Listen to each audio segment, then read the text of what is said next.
Well, the severe power outages in the national capital has made the Congress see a political opportunity. The Congress workers are staging a protest in the national capital against the centre, against the power crisis. Large parts of the national capital today continue to face long outages in the sweltering heat, with mercury remaining above 45 degrees Celsius, even as the Delhi government exuded confidence of improvement in the situation by tomorrow. There has been load shedding ranging from 1 to 5 hours in several areas of East, West and South Delhi, as a number of major power transmission lines are yet to be fully restored after they were damaged by a storm 10 days ago.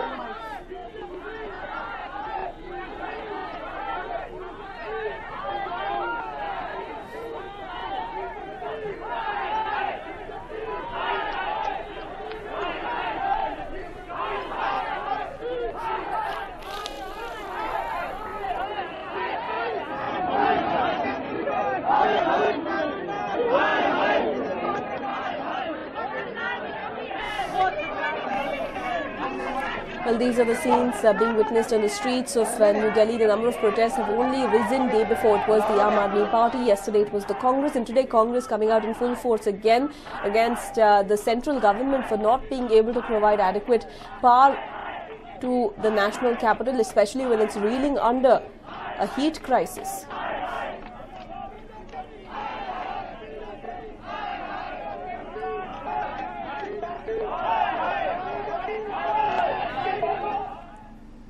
And meanwhile, in the latest development as far as the Kulu tragedy is concerned, yet another body was fished out of the students.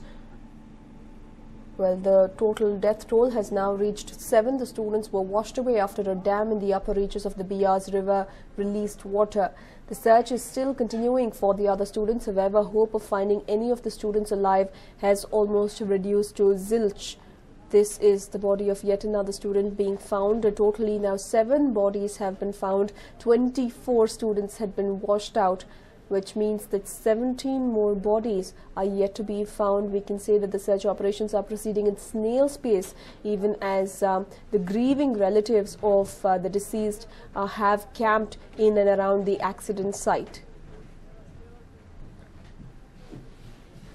Quite tragic scenes in Kulu, where close to 24 students who had gone on to the river to click a few pictures were shocked with the sudden rise in water thanks to the dam gates being opened, and all 24 students were washed away. The students belonged to an engineering college in Hyderabad and were on an excursion. On the day 2 of their excursion, they came across this river even as they were proceeding to Manali. They asked a few local residents if it was safe to go near the river. When the answer was in the affirmative, 24 of them jumped over the rocks and reached the center of the river. But before they realized, the water levels were rising and the gushing water washed them away.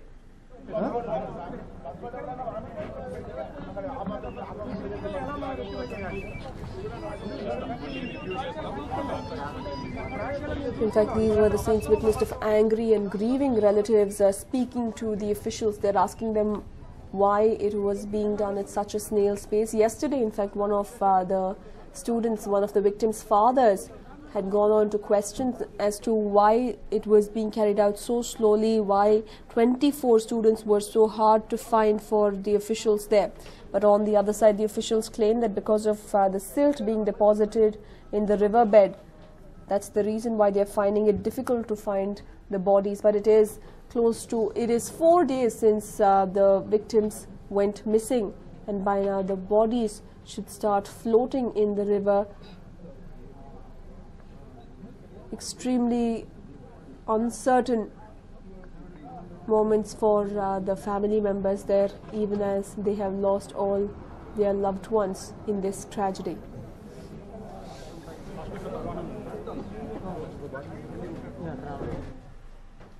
And well, as the deadline to vacate their illegal houses on the Campacola compound approaches, residents continue to dig in their heels. The upscale residential complex in South Mumbai was built in the 1980s.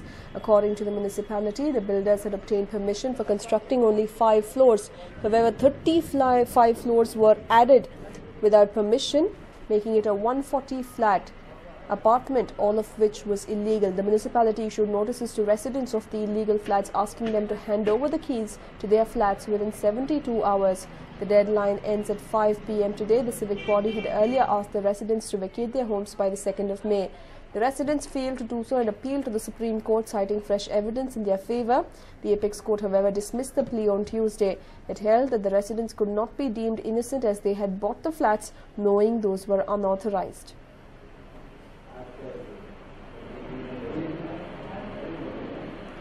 Well, the residents are making their way out as well, and many of them even putting up placards and boards asking for support. 140 houses need to be evacuated in this apartment complex as the residents have occupied this apartment that was built illegally. The permission was given only for 5 floors, but 30 more floors were constructed.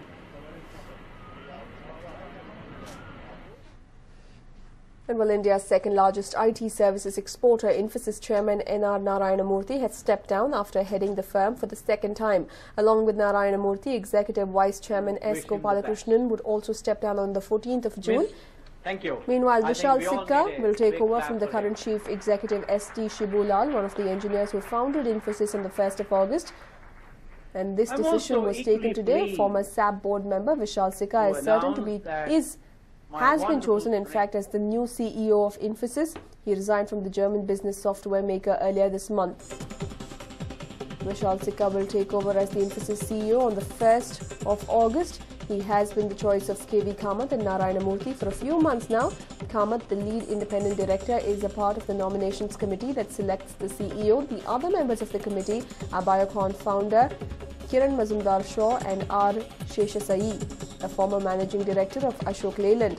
By choosing the Vadodara-born Sikka as its first non-founder CEO, Infosys will be sending out a message that it is placing a bet on a globally regarded technology visionary to help revive the company's fortunes. Sikka was SAP's first chief technology officer and a member of its management and executive boards. He is considered the brain behind its much-touted data crunching tool, HANA. The appointment could also help Infosys stanch the flow of negative news and give it an opportunity to turn perception into its favor. In recent days, the company has had to cope with negative publicity following the resignation of B.G. Srinivas, one of its 2 presidents. Since Murthy was recalled a year ago, a dozen senior executives have resigned. Let's listen to what founder Narayana Murthy had to say in this regard. As the CEO and MD on August 1, 2014. You know, I am the son of a teacher, and in our family, the highest honor is reserved for scholars. If there's only one chair, if there's a billionaire, if there's the most powerful officer, and if there's a scholar, that chair is first given to the scholar. Therefore, Vishal is something special to me. He is a PhD in computer science from Stanford. Getting a computer science degree from a university like Stanford is perhaps the highest recognition you can get as an intellectual. Therefore, I think I am so honored, I am so pleased that Vishal has agreed to join Infosys as the CEO.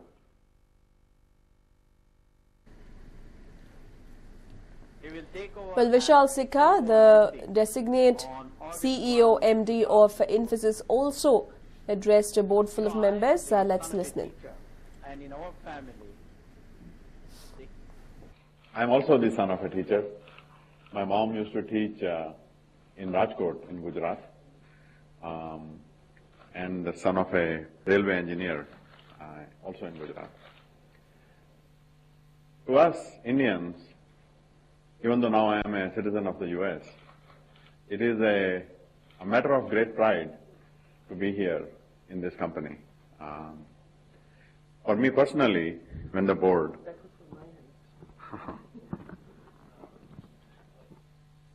when Mr. Kamath and Mr. Murthy asked me to become the next leader of Infosys, I think it is fair to say that it was a matter of tremendous pride an honor to accept that, to be the leader of an iconic company, a company that has been built by pioneers. Well, Vishal Sikka has a huge task ahead of him. Let's not forget that Vishal Sikka is the first non-founder CEO of Infosys, but he will have to first bolster his senior management team and revive sales, as that is a place where Infosys has suffered the most in the last 1 year. Many of its top-level executives have quit for various reasons, creating a vacuum of sorts and also triggering many more resignations at lower levels. Also, the attrition rate has risen to almost 18.7% by the end of March this year, which is much higher than what it was previously. I think it is fair to say that it was a matter of tremendous pride. Well, all parents strive to provide the best of everything for their children, and a specially able child needs special attention. Take a look as to what a father did for his son. In an Indian family, the eldest son is expected to shoulder the family's responsibility. Parents in their old age seek refuge in his arms. But what if that son is mentally challenged? Take a look at how Shasha Wali met the challenge. Police officer Shasha Wali is a proud father of a mentally challenged boy, Faizan Ahmed. Faizan was diagnosed with a psychiatric disorder at the age of 6.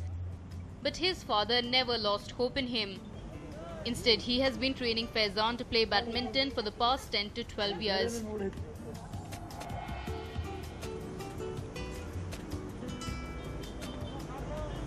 Now he is a proud father as Faisal has emerged national champion in para badminton. ಚಿಕ್ಕವನಿದ್ದಾಗಲಿಂದ ಅವನು time ಪಾಸ್ಗೆ ಅಂತೇಳಿ ಮನೆ ಹತ್ರ shuttle badminton ಆಡಿಸ್ತಾ ಇದ್ವಿ. Next ಇಲ್ಲಿ ಬಂದಮೇಲೆ ನಾನು ನಮ್ಮ ಆಕಾಂಕ್ಷ ಸ್ಕೂಲ್ ಅಂತಿದೆ, ಅಲ್ಲಿ ಸೇರಿಸಿದ್ವಿ. ಅವನಿಗೆ ಬುದ್ಧಿಮಾಂದ್ಯ ಮಕ್ಕಳ ಶಾಲೆ ಅದು. ಅಲ್ಲಿ ಅವರು ಬಳ್ಳಾರಿಗೆ ಡಿಸ್ಟಿಕ್ ಲೆವೆಲ್ ಸ್ಪೋರ್ಟ್ಸ್ ಅಂತ ಕರ್ಕೊಂಡು ಹೋದರು. ನಮ್ಮ ಮಿಸ್ಸಸ್ ಇದ್ದು ನಮ್ಮ ಹೆಣ್ಮಕ್ಳು, ಅವರು ಇವನು ಕೂಡ ಆಡ್ತಾನೆ ಬ್ಯಾಡ್ಮಿಂಟನ್, ಅವ್ರ ತಂದೆಯವ್ರ ಜೊತೆಗೆ ರೆಗ್ಯುಲರ್ ಆಡ್ತಿರ್ತಾನೆ ಅಂತಂದು ಹೇಳಿದರು. ಅಲ್ಲಿ ಹಾಗೆ ಅಕೇಶನಲ್ಲಿ ಆಡಿಸ್ಬಿಟ್ರು ಸರ್. ಅಲ್ಲಿ ಗೋಲ್ಡ್ ಮೆಡಲ್ ಆಯಿತು ಒಂದು ಡಿಸ್ಟಿಕಲ್ಲಿ ಫಸ್ಟ್. ತದನಂತರ ಮತ್ತೆ ಜಿಂದಾಲಲ್ಲಿ ಸ್ಟೇಟ್ ಲೆವೆಲ್ ಕಂಡಕ್ಟ್ ಮಾಡಿದ್ರು ಸರ್, ಅಲ್ಲಿ ಕೂಡ ಗೋಲ್ಡ್ ಮೆಡಲ್ ಆಯಿತು. ಅಲ್ಲಿಂದ ಮತ್ತೆ ಬೆಂಗಳೂರಿಗೆ ನ್ಯಾಷನಲ್ಲು ಮತ್ತು 2015ರಲ್ಲಿ ನಡೆಯುವ US-ನಲ್ಲಿ ನಡೆಯುವ ಸಮ್ಮರ್ ಗೇಮ್ಸ್ಗೆ ಇದೆ ಡಿಸೇಬಲ್ ಹುಡುಗರದ್ದು ನಡೆಯುವುದರಲ್ಲಿ ಸೆಲೆಕ್ಷನ್ ಅಂತೇಳಿ ನಮ್ಮ ಆಕಾಂಕ್ಷ ಶಾಲೆಯಿಂದನೇ ಕಳಿಸಿದೆ sir. Faizan is a proud owner of many gold medals. He has won gold medals at the Bellary State Level Para Badminton Championship and also at the Ajmer National Level Para Badminton Tourney. In 2015, he will take part in the International Para Badminton Championship in the United States. ದೇವ್ರದೇ ಅಷ್ಟೇ. ಅವನಂತೂ ಮೊದಲಿಂದ ಭಾಳ ಇದು ಅದರ sports ಅಂದರೆ ಭಾಳ ಇಷ್ಟ ಅವನಿಗೆ. ಎಲ್ಲ ಕ್ರಿಕೆಟ್ ಆಗಲಿ ಅದು ಆಗಲಿ ಇದು ಭಾಳ ಇತ್ತು. ಏನೋ ನಾವು ಡಿಸ್ಟಿಕ್ ಅಂತ ಅದು ಸ್ಕೂಲ್ ಕಡೆಯಿಂದ ಸ್ಕೂಲ್ಗೂ ದೊಡ್ಡ ಇದು ಅವ್ರದ್ದು, ಅವರಾಗಿ ಪರವಾಗಿ ಅವ್ರು ಹೋಗಿದ್ದಕ್ಕೆ ನಾವು ಒಂದು ಚಾನ್ಸ್ ತೊಗೊಂಡಿವಿ. ದೇವ್ರದೆಯಿಂದ ಅವ್ನು ಫಸ್ಟ್ ಬಂದ ಡಿಸ್ಟಿಕ್ಕು, ಸ್ಟೇಟು, ನ್ಯಾಷನಲ್ಲು. ಈಗ ಇಂಟರ್ನ್ಯಾಷನಲ್ ಇದೆ ಅಂತ ಹೇಳ್ತಿದ್ದಾರೆ. ಅದರಲ್ಲೂ ದೇವ್ರದೆಯಿಂದ ಬಂದರೆ ಚೆನ್ನಾಗಿರುತ್ತೆ. We have come across many success stories of specially able children. This story is truly special as this boy, who has limited control over his thought process, has become a national champion and will now take part on an international stage.